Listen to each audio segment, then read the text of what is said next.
Hi everyone, welcome to my channel. So recently I've been filming a lot of review videos, so I thought for today's video we would kind of mix it up and just do a casual get ready with me. And since Valentine's Day is right around the corner, I thought we would do this kind of Valentine's Day inspired and do a look that's romantic but very glam as well. So hopefully this can serve as fodder or inspiration for you all as you're thinking about possible looks that you can play around with for the Valentine's Day season. So of course we can't have a Valentine's themed look without the mini love story from Natasha Denona. So if you watched my review video of this little guy, you know that I personally wasn't a huge fan of pairing this with the Omarosa lipstick. And also later on when I looked over that video, I felt that I didn't do a really good job of mimicking the pinky gold cheek that Natasha Denona uses with this, since I didn't pick up the blush and highlighter palette. So in today's look, we're gonna, try to just mix it up and see if I can make this more of that kind of romantic look, but maybe with a stronger lip. So without further ado, let's dive into this makeup look. So I'm gonna start things off with my Refer number 1 brush and go into this lilac shade. In today's video, I'm just going to describe these shades based on their actual colors rather than the names, just because I don't know about you guys, but when I've seen some of the tutorials using this palette and they're like, and then you take U, and afterward you take True, and then you take R. It's honestly kind of confusing to me because, you kind of have to be looking at the palette in front of you with the names to, know what that corresponds to. So just keep it simple. This is the lilac shade. We're gonna call it that. I feel like this may be blended out better with my Wayne Goss number 16, which is nowadays my go-to for my transition shade. So it's been a while since I've used this Refer number 1 brush, and I must say I'm kind of missing my Wayne Goss number 16 right now. It's okay, switch it up. Alrighty, now with that same brush, I'm gonna go into the deeper aubergine shade and just put this on the outer portions. And to prevent this from being just a complete repeat of the previous look I did, I'm gonna also apply this deep shade in the inner portion of my lid so we can make more of a halo eye today. Just connecting that a little bit. Now just grabbing a little bit more of the lilac shade, I'm gonna try to use this to just diffuse any harsh lines. Going with my classic crease, I'm just gonna use this to further blend out the crease area. And this does not have any shadow on it, so it's really just on blending duty. All right, so not the neatest job, so we'll definitely have to go back and further refine that crease area. But for now, I'm gonna go in with that dual chrome shade on a finger. And last time I put this on top of one of the shimmer shades because I was worried it wouldn't have enough pigmentation on its own. But seeing some Natasha Denona's videos, I feel like this can maybe just stand on its own. So we're gonna test that out. Alrighty, yeah, I think this definitely, especially layered with a finger, works quite well on its own. You don't really need to combine this with another shade. So good to know. Now just going back with that Refer number 1 brush. Just gonna refine those edges a little bit. So I feel like now compared to the center of the lids, the edges don't really have enough pigmentation. So I'm gonna go in with my Wayne Goss number 4 brush into the deep aubergine shade and just layer on some more of that. I really like this brush for more controlled layering of pigment in the crease area. Alrighty, so I feel like I might have blended out a little bit too much of the dual chrome shade. So I'm gonna go back in with just a little bit more of that. Now for the lower lash line, I'm gonna go in with my Esom G27 into the lilac shade and just drag that all along the lower lash line. I'm gonna take it kind of low today because I feel like we have a lot of smoke going on the top. And then with that same brush and some of that aubergine shade, gonna go into the outer corners. And now going into the metallic pink, so not the dual chrome, gonna just bring this all over the inner half, the lower lash line, and blend it into the aubergine shade. And now with my mini booster, I'm going into the pale champagne shade and just putting this in the inner corner. Wow, this really picks up very easily, so be a little bit careful when you pick it up. And then put this on the brow bone as well. Give it that nice frosty highlight.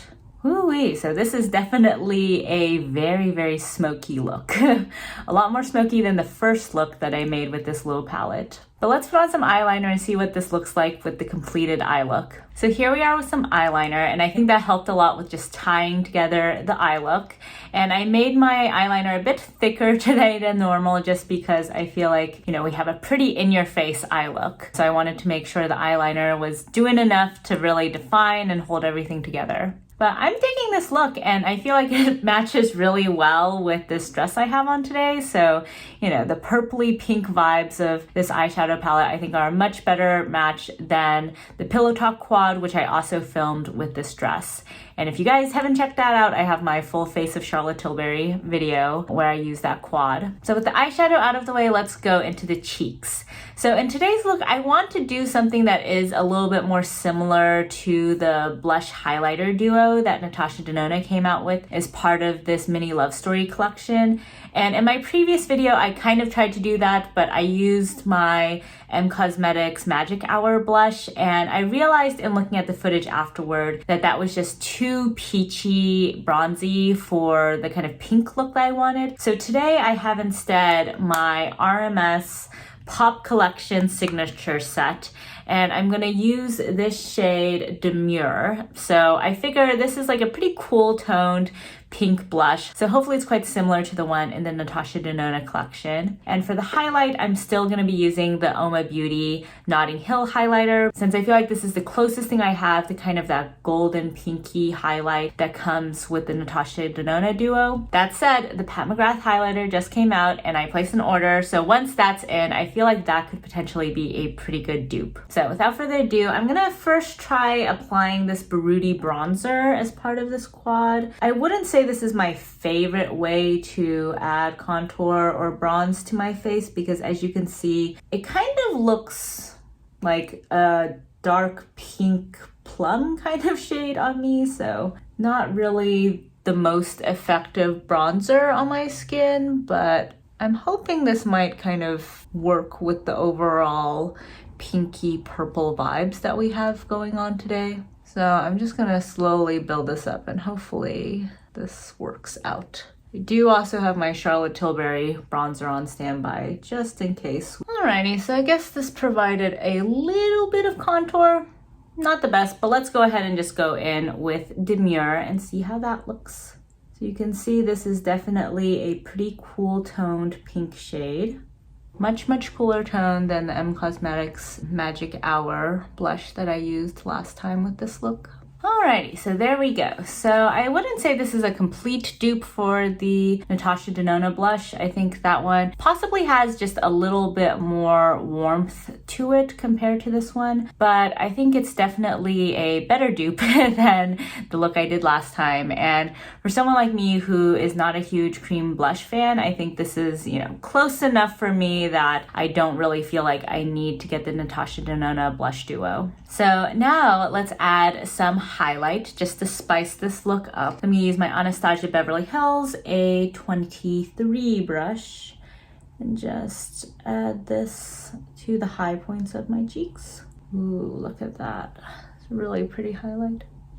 So obviously this highlight is not a dupe for the Natasha Denona one in that it doesn't have that very strong gold to pink flip. This is more of kind of a bronzy gold, slightly pink highlight, not really with that kind of flip. But I think it adds enough of that golden sheen that it does kind of somewhat achieve a similar effect. It is a very different highlight though than what's on my brow bone, so I think I might actually try to see if I can just lightly dip into this shade as well and just put a little bit of this on my cheeks as well.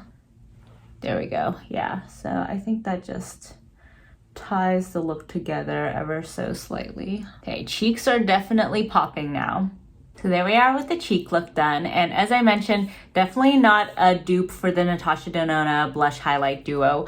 But I think once I get my Pat McGrath highlighter, if I pair it with this blush, it might actually look quite similar. So overall, I am pleased though with the effect that this gives between the Oma highlighter and the eyeshadow. I think it gives a nice multi-dimensional shine on the cheeks. So for the lips today, I'm going to try to go for something a bit more bold than the Omarosa lipstick.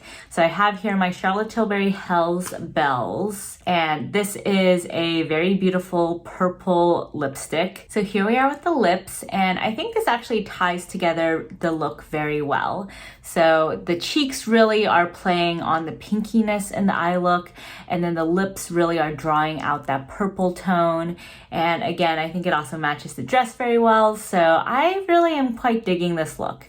This is definitely not, you know, soft glam, everyday romantic Valentine's Day vibes. This is much more very sultry, vampy Valentine's Day vibes. So if that's what you're going for, this might be the look for you. But I do really like that this little palette can kind of go either direction. I think that the first look I did was definitely a lot more soft and muted in comparison. The cheeks looked, you know, a lot less popping. The lips were just a nude pink, whereas today is a little bit more kind of my style, I would say, if I'm gonna go for a pink and purple look. So if you are not intimidated by those colors and you really want your entire face to really be very pink and purple, then I think this is a good way to go. So that's it for today's video. Let me know what you guys think about these sorts of get ready with me videos. And I hope today's video gave you guys more ideas in terms of different directions you could take this Natasha Denona mini love palette, and also just, you know, different sorts of looks you could play around with for Valentine's Day. I know this year most of us aren't really gonna actually go out and do anything on Valentine's Day. A lot of us are just gonna be at home, but you know, you can still do your makeup and still make it festive that way. And even if you're alone on Valentine's Day, I think this is a fun way to, you know, treat yourself and, you know, play around with some makeup. So I hope you guys enjoyed today's video, and if you did, please give it a thumbs up, and also please subscribe to my channel if you haven't already. Thank you all so much for joining me today, and I'll catch you next time. Bye!